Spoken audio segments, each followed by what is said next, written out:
Hey guys, how we doing tonight? That was okay. So before we start, I'm just gonna be real with you guys. I definitely feel voice cracks coming. So I've been yelling a lot. I haven't had a whole lot of water. Was not good at math, but I know this is not a good equation. So if my voice cracks, you can't make fun of me because I gave you a heads up. Cool. All right. With that being said, hey guys, how we doing tonight? That was better. That was much better than the first one. There it is. There it is. Thanks, Truett. That was much better than the first one. So, for those of you who don't know me, my name is Ryan Jones. There it is. Cool. I am a Ransom Teens resident at West Campus, and I'm just so excited for you guys to be here. If this is your first time, welcome. We hope you feel very welcomed, and we hope you feel at home with us. So, this is the last week. Also, wait first. This is the first official rally night of the year. It's a little delayed. It was a little soft at first, but you guys picked it up. That's good. All right. Okay, so this is the last week of our first kickoff series called Unashamed, where we've been learning what it looks like to be unashamed of the gospel or unashamed of the good news about Jesus. If you remember, Pastor Riley talked about what it means to be unashamed of our past, that God doesn't hold shame over us for our past, so we shouldn't hold shame over our past as well. And then you remember Pastor Josie talked about what it looks like to be unashamed in the present, in the future, in the story of Noah, right? And she talked about what it looks like to be unashamed of God, even if we look a little bit foolish. Well, today I'm here to talk to you about why is it important to spread the gospel, or why is it important to tell people about Jesus? Because the reality is that there's probably a good amount of people here who know we're supposed to tell people about Jesus, but maybe you're thinking, yeah, I know I'm supposed to tell people about Jesus, but I really don't know why, or I don't even really know how. So that's what tonight's all about, guys. It's going to be awesome. So today, we're going to talk about a word that maybe you've heard of, maybe you haven't, and if you have heard of it, there's a good chance you still probably don't know what it means. The word that we're going over today is apathy. Everybody say, apathy. There it is. So who here knows what apathy means? Got one? Perfect. All right. I didn't know what it means, honestly, until I kind of dug deeper into it. So the word apathy means you don't really love something, but you don't really hate it either. You just kind of don't care about it. The technical definition is it's a lack of interest, enthusiasm, or concern. Like the best way I can explain it is like I have apathy towards lasagna. I don't like lasagna, but I don't hate it either. I just really don't care. I could care less about lasagna. So, like if the United States government was to say, hey, it is now illegal to make lasagna, I wouldn't be like, yeah, take that lasagna, but I wouldn't be like sad at all either. So, guys, it's gonna be rough. You gotta hang with me. It's gonna be a good one. I'm gonna get some water real quick. Good call, Krista. Hey, I gave you a fair warning, so you can't hate. All right, much better. Also, off topic, don't you guys think Aquafina sucks? It just tastes like terrible. Sorry. Yeah, overrated, I agree. If someone here knows someone that works at Aquafina, I'm sorry. So, our word today, again, is apathy. Everybody say apathy. Okay, so here's my main point. Apathy does not lead to change. Apathy does not lead to change. And so right now, I want you guys to remember that part. Apathy does not lead to change. I want you guys to remember that. But right now, like I said, we're going to talk about why it's important to spread the gospel, or why it's important to tell people about Jesus. So while you guys are I want to hear what you guys think first. Does anyone know why we should tell people about Jesus? Anybody? Yes.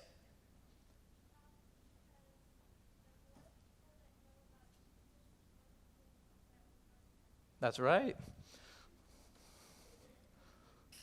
I'm putting more peeps in heaven.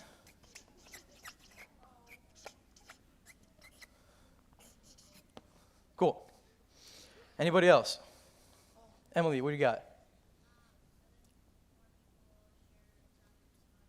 Oh, so kind of like if I share to this person, they'll share to someone else? Sweet, love it. Okay, let's say multiplication.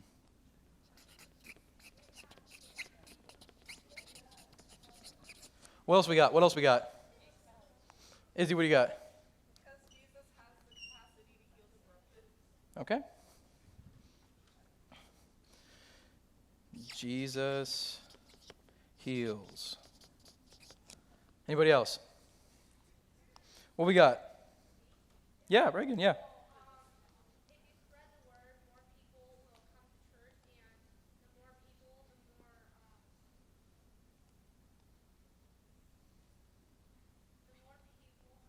You're okay.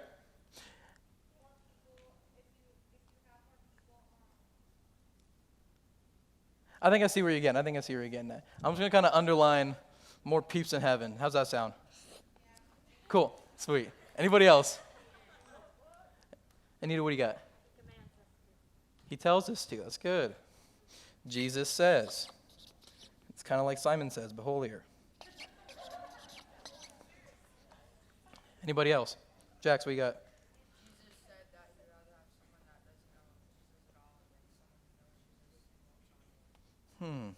Okay, that's kind of part of my sermon, so that's a good one. That's a nice job. All right, yeah. Yeah, good call, Jax. What else we got? Ainsley, go ahead. So, okay, all right. So she kind of hit it. So this is the point that I want to that I want to get at. Or what's the point I want to get at here, Wes? There are students who are living in the dark.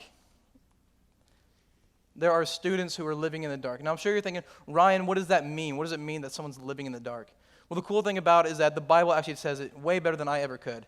So let's look at John 8, verse 12. It says, when Jesus spoke again to the people, he said, I am the light of the world. Whoever follows me will never walk in darkness, but will have light of life. So here we see that people are in the dark until they come to Jesus. And then and only then that they have the light within them. Does that make sense? I'll give you an example. So for me, when I was in high school, I was living in the dark. And I put all my hope in my relationships. I put all my hope in baseball, my popularity status. I was putting all my hope in what others thought about me. And at the time, I thought I was living my best life. And it wasn't until I actually found the light that I realized I was in the dark. Does that make sense? Yeah? Okay. Let me give you another example. Because there are students all over Sioux Falls who are either have no hope at all or they're putting all their hope in the wrong things. But the tricky thing about it is that they too also think that they're living their best life. They just don't know it yet. And so that can be kind of tricky. This reminds me of a story of a young girl named Yasmin. I was interning at a church back home in Olympia, Washington, a couple years ago. And Yasmin was a girl that moved from Texas to Washington to get away from all this hurt that she had. She was 16 at the time, and she had been taken advantage of and abused by people that she really trusted. And she was at this point where she's like, I don't think I could ever forgive these people when she was telling me about it. And I was like broken. I was like, you know, it's easy for me to say, hey, you should forgive him, but I didn't go through it. And so if I were her, I probably wouldn't have forgave him either. It was terrible. And I pray that you guys don't have to go through what she went through.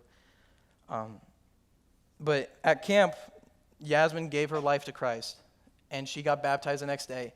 And guys, I can't even tell you how different of a person she was. It wasn't even the same person anymore.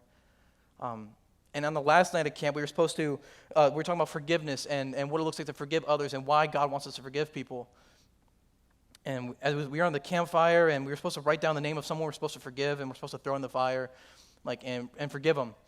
I remember I wrote down someone's name. I think everyone wrote down someone's name. I think Yasmin wrote probably like 5 or 6 names of people that have just done terrible things to her. And she started breaking down crying.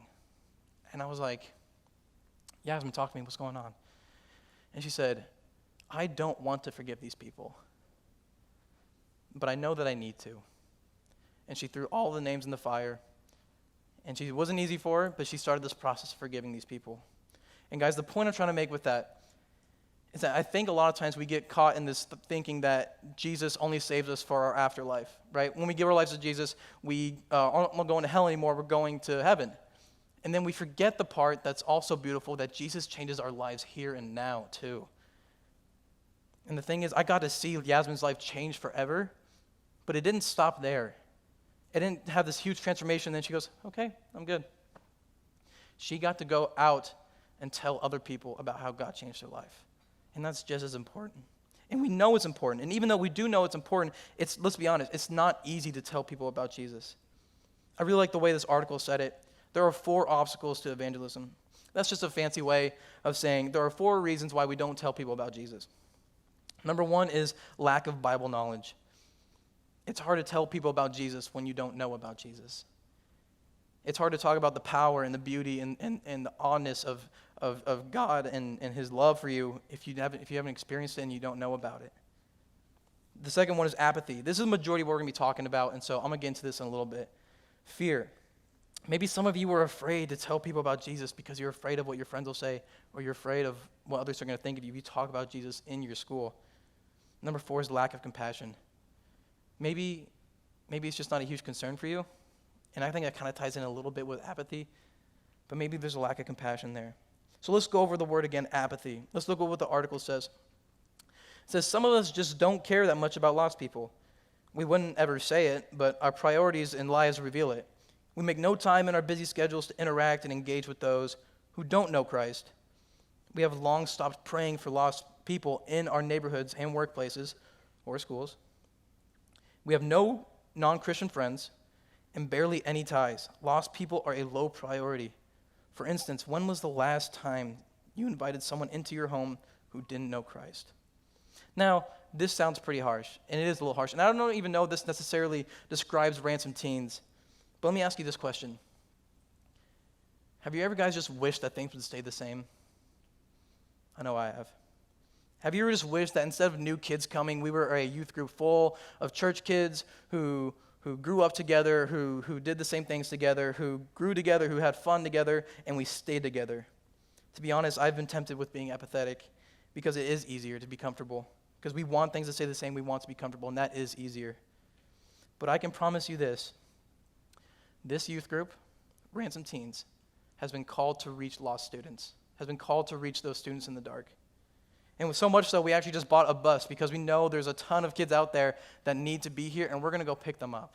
Yeah. And we're doing this because it matters. We have to start saying no. We have to start saying no to apathy, and we have to start saying yes about lost students. We have to start caring about them. Now, I don't want you to hear me walking away from this saying, oh man, Ryan and the rest of the Ransom Teens team don't care about me because I've been going here for a while. That couldn't be further from the truth. We love you guys so much that we think we're doing you a disservice if we're not calling you to more and we're just letting you stay where you're at. Because we do want you guys to be comfortable here. And we do want you to consider this your home.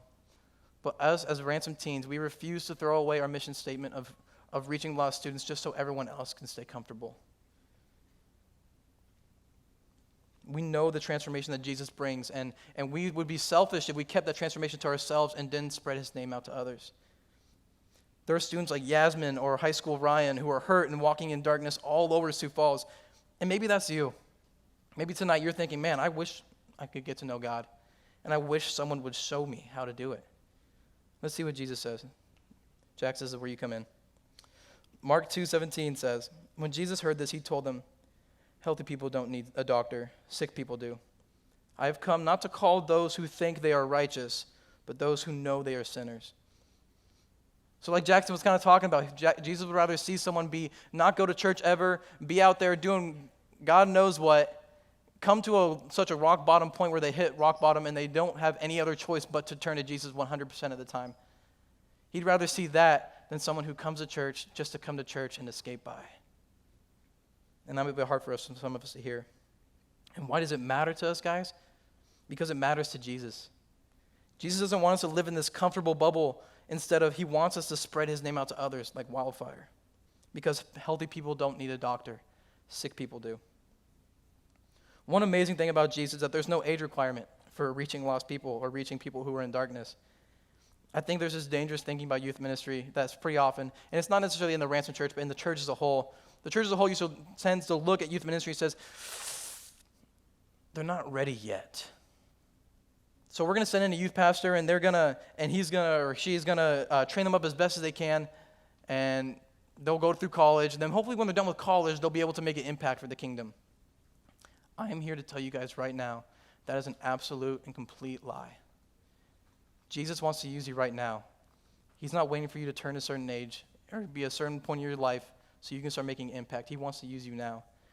And the thing is, you guys can do it. We all know you can do it. But like I said, it takes a response to Jesus to do this. He's calling you. No, you have to respond. You have to say, okay, Jesus, you know what? I'll do it. I don't know what it looks like. I don't know what I have to do. I don't even know if I'm going to do it perfectly. I'll probably screw up. But you know what? I want to commit to not being comfortable. I want to commit to reaching lost students because it matters to you.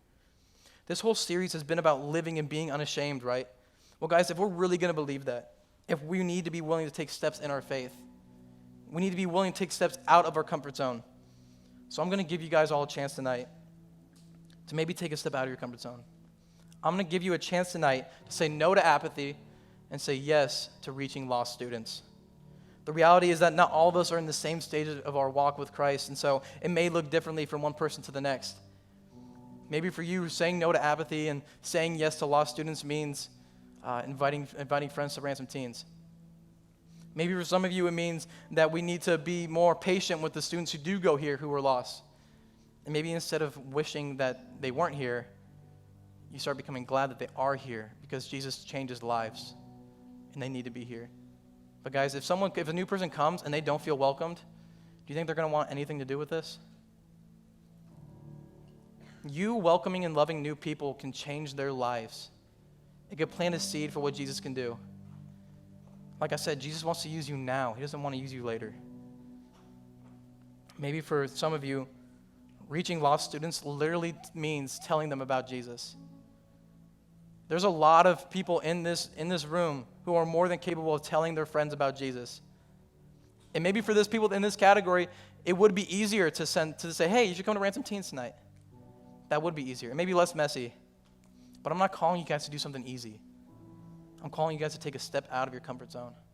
And maybe that step out of your comfort zone is telling them about Jesus. Because guys, I want tonight to be a turning point for Ransom Teens. I want all of us to be able to look back on tonight and say, man, something happened there. There was a change. There was something happened there that changed the culture and the hearts of Ransom Teens. No longer were they interested in being comfortable and being apathetic, but instead they started caring about lost students. They started caring about those kids walking in the dark. They started caring and being passionate about the transformation that Jesus brings, and they started spreading that. So now I'm going to put the ball in your guys' court. If you're here tonight and you want to start taking steps out of your comfort zone, you want to care about lost students, and you want to see lives changed in the name of Jesus, I'm going to ask you guys to stand up.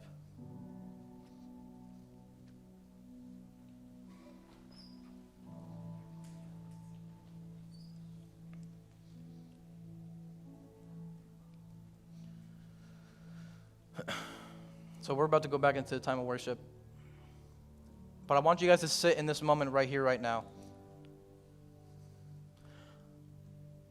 I want you to bring this to God. If you're tonight and you did stand up and you say, yeah, I want to start caring about lost students, I want you to bring that to Him in worship. If you're here tonight and you say, you know what? I do want to commit, but I just don't want to stand up. Bring that to Him. And guys, I'm going to be honest with you. There are some people here tonight that you're just not ready for that. And if you're here tonight and you say, you know what? God, I don't know if I'm there yet. Bring that to Him. He's not afraid of that. But guys, this can't just stay in here and then just we go back to the same old when we leave. This is a commitment tonight to Jesus that you are going to stop wanting to be comfortable. Let Him use you the way He wants to use you right here and now. Not later, but right here, right now. In your schools, in your families, on your sports teams, show choirs, whatever it is. I want you guys to make a prayer tonight that I want God to use me how He wants to use me. I'm done doing my own thing. I'm done trying to be cool. I'm done trying to be comfortable. I want God to use me how He wants to use me. Because guys, apathy does not lead to change. It doesn't. If we want to see lives change, we can't afford to be apathetic. And we have to start caring about lost students. Because if we don't tell them about Jesus, then who's going to?